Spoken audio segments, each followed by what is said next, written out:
Welcome back to 12 News at 10 on this alert day. It's been a busy week. It's certainly been a busy day. Absolutely, Gino. We can take a deep breath here in terms of severe weather, but now the concern, of course, is flood. It is flood, but good thing is that the rain will be coming to an end tonight, and then we got a lot of dry weather as we head into the next couple of days here.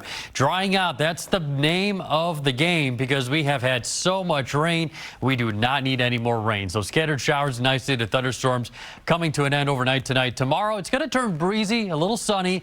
Temperatures are going to struggle to get into the 50s, but you know what? If we just enjoy the dry weather, if we can take some dry weather, we'll handle the cooler temperatures. We'll be all right.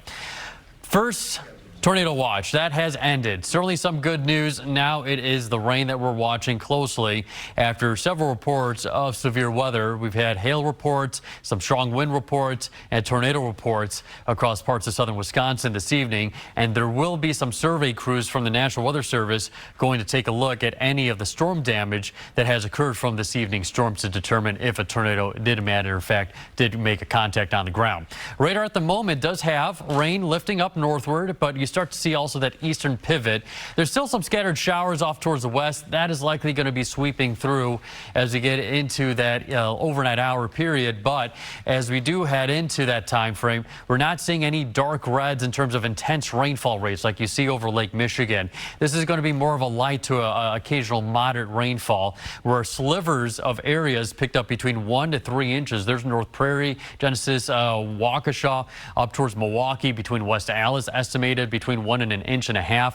Greendale about 1.25 inches, 3 inches just to the west of New Berlin. And then further down to the south, seeing lots of areas between 1 to as much as just over 4 inches. Whitewater seeing quite a bit of rainfall from this. So a lot of folks getting a heavy amount of rain, and we clearly do not need it. Wider scope does show some of those showers off towards the west. Not going to be as much rain as what we're dealing with right now, but any rain is not welcomed. With flooding alerts galore across the area, we do have a aerial flood warning lasting from Milwaukee County until 12:15, lingering all the way out towards Whitewater. And then we have multiple areas of flood warnings because once that rain does drain down, it is going to be having to go somewhere. And we do have the Fox River down in right near the border of Racine and Kenosha County under major flood stage right now. We do have moderate flooding in the Waukesha Fox River gauge, and many locations, even the Rock River, going on here with some minor flooding as well. So likely to see those rivers crest within the next about 48 hours, and then it'll start to kind of diminish with that dry weather moving in here.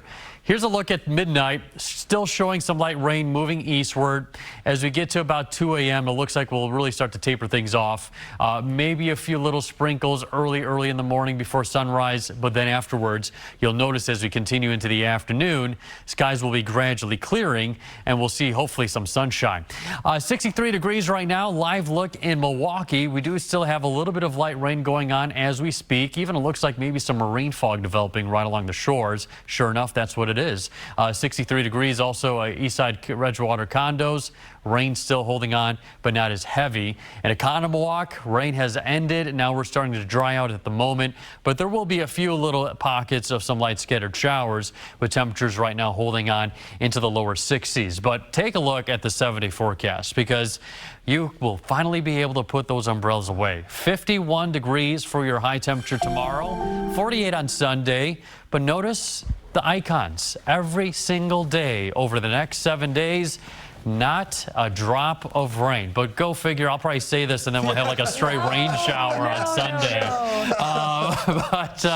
Yeah, you know what? We'll get back into the 70s. You know, something to laugh about, you know, cheerful for, because I mean, it's just been a heavy week. It really has been with all the tornado warnings, flash flooding. I mean, that 7-day forecast is really what we need right now.